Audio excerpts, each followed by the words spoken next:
دعا یہ انسان کے لیے بہت بڑا اسلحہ ہے۔ اللہ سے مانگنا، لوگوں کے سامنے کشکول گدائی لے کے جانا، اس کو چھوڑ دیجئے۔ اپنا ہر فکر، ہر سوچ، ہر آہ اللہ کی طرف پہنچائیے۔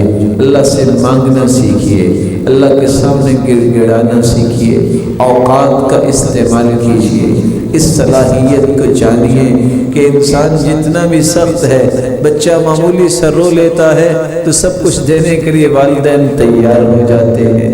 جب اذان ہو جائے، اذان اور جماعت کے درمیان یہ 15 منٹ کا ڈیوریشن جو ہے، اس میں دعا کرنا سیکھیے۔ سحری کے وقت دعا کرنا سیکھیے، سفر میں ہو تو دعا کرنا سیکھیے۔ کوئی ظلم کرتا ہے تو مظلوم کی دعا کو اللہ رد نہیں کرتے، اور حدیث میں آتا ہے من لم يسأل اللہ یغضب علیہ، جو رب سے نہیں مانگتا اللہ کا قہر اس پہ بھی ٹوٹتا ہے، اللہ اس پہ بھی غضبناک ہوتے ہیں۔ اور یہ اصول ہی عجیب ہے، دنیا میں کسی سے مانگے تو وہ ناراض ہوتا ہے، رب سے نہ مانگے تو وہ ناراض ہوتا ہے۔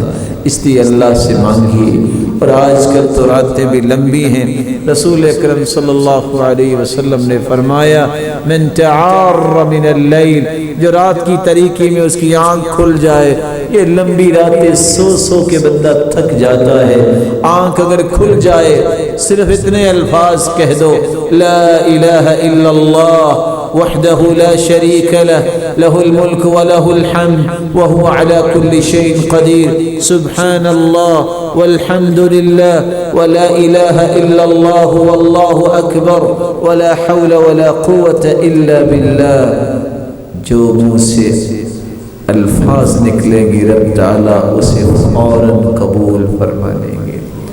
دعائیں کرنا سیکھیے۔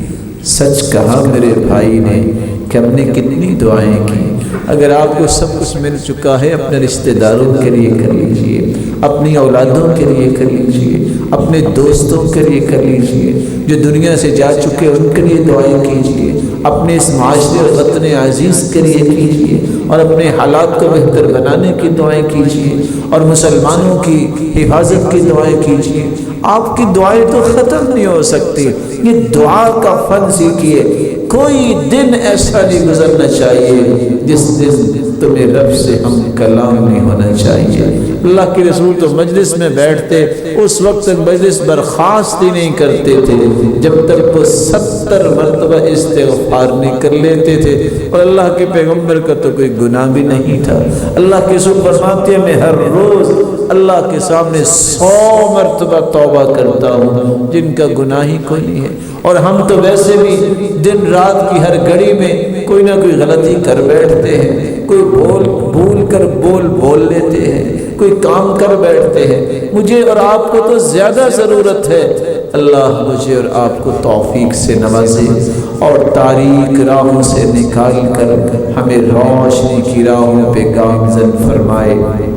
رب تعالیٰ سے دعا ہے جتنے یہ بات سن رہے ہیں سب کو اللہ رحمتوں، راحتوں اور عزتوں اور برکتوں سے نواز دے۔ کوئی بیمار ہے اے اللہ ان کی بیماریوں کو شفاؤں میں بدل دے، جو کسی مصیبت میں ہے اللہ ان کی مصیبتوں کو خوشیاں بنا دے۔ صاحب اولاد ہیں تو ان کی اولادوں کو نیک بنا، دست و بازو بنا، آنکھوں کی ٹھنڈک بنا، اور صدقہ جاریہ بنا۔ جو بے اولاد ہیں ان کی جھولیوں کو بھی بارونق بنا۔ مولا کریم مال والے بیٹھے ہیں تو ان کے مال میں برکت فرما، شریروں کی شرارت اور حاسدوں کی حسد